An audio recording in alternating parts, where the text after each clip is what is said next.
नाज़रीन, आपने बचपन से सुना होगा कि घर में मकड़ी के जाले बिल्कुल नहीं होने चाहिए, जालों को दूर फेंक देना चाहिए। इस्लामी नज़रिए से भी और साइंसी नज़रिए से भी, मेडिकल नज़रिए से भी घर में जाले बिल्कुल नहीं होने चाहिए। पता है क्यों नहीं होने चाहिए? आप लोगों में से अक्सर ने यह सवाल सुना होगा कि घर में से जाले उतार दें, ये नहुसत की अलामत है। जाले वैसे भी रोजमर्रा की सफाई में उतारे जाते हैं, मगर दोस्तों, आपको क्या पता है कि इसको बुरा क्यों कहा जाता है? आज की इस वीडियो में हम इसी बारे में बात करेंगे। दोस्तों, मकड़ी बच्चे पैदा करने के बाद बच्चे के बाप को कत्ल क्यों कर देती है?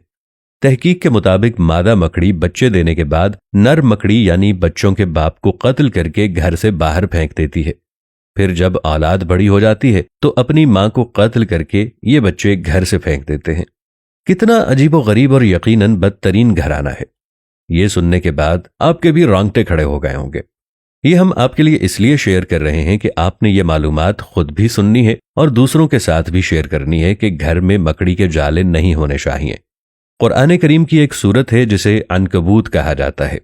अनकबूत को उर्दू में मकड़ी कहा जाता है।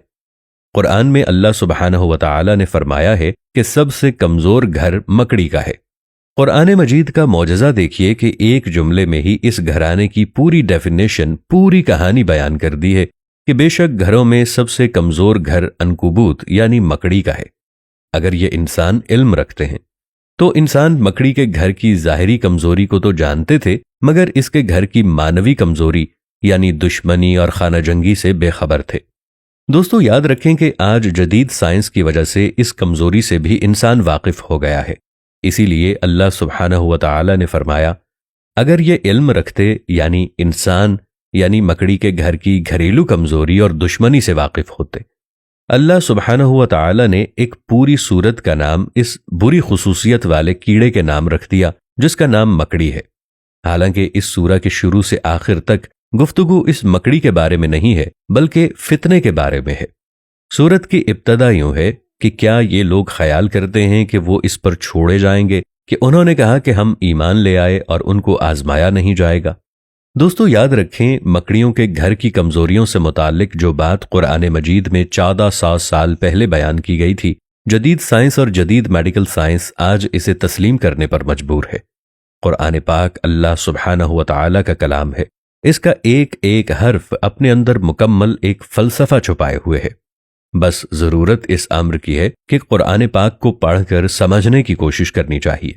दोस्तों, ये बात आप लोगों के साथ शेयर करने का मकसद ये है कि मैं आपके सामने गुजारिश करना चाहता हूं कि अगर आपके घर, ड्राइंग रूम में, गेस्ट रूम में, किचन में या घर के किसी भी हिस्से में अगर मकड़ी के जाले हैं तो खुदारा इसे फेंक दीजिए। ये नहुसत की अलामत है। अल्लाह पाक ने मकड़ी के घर के बारे में जो आपके साथ इरशाद फरमाया और इसका जो फलसफा है कि मादा जब बच्चे जनती है तो नर को मारकर घर से दूर फेंक देती है और वही बच्चे जब बड़े हो जाते हैं तो मां को मारकर घर से बाहर निकाल देते हैं, ये एक नहुसत की अलामत है और साइंसी तौर पर भी बताया गया है। और वैसे भी मकड़ी बुरी लगती है और घर में गंदगी फैलाती है, लिहाजा इनको घर में नहीं होना चाहिए। इसीलिए कहा गया है, और आपने बचपन में अक्सर सुना होगा कि मकड़ी के जाले घर में नहीं होने चाहिए। इसके पीछे का फलसफा आज आपको मालूम हो गया होगा।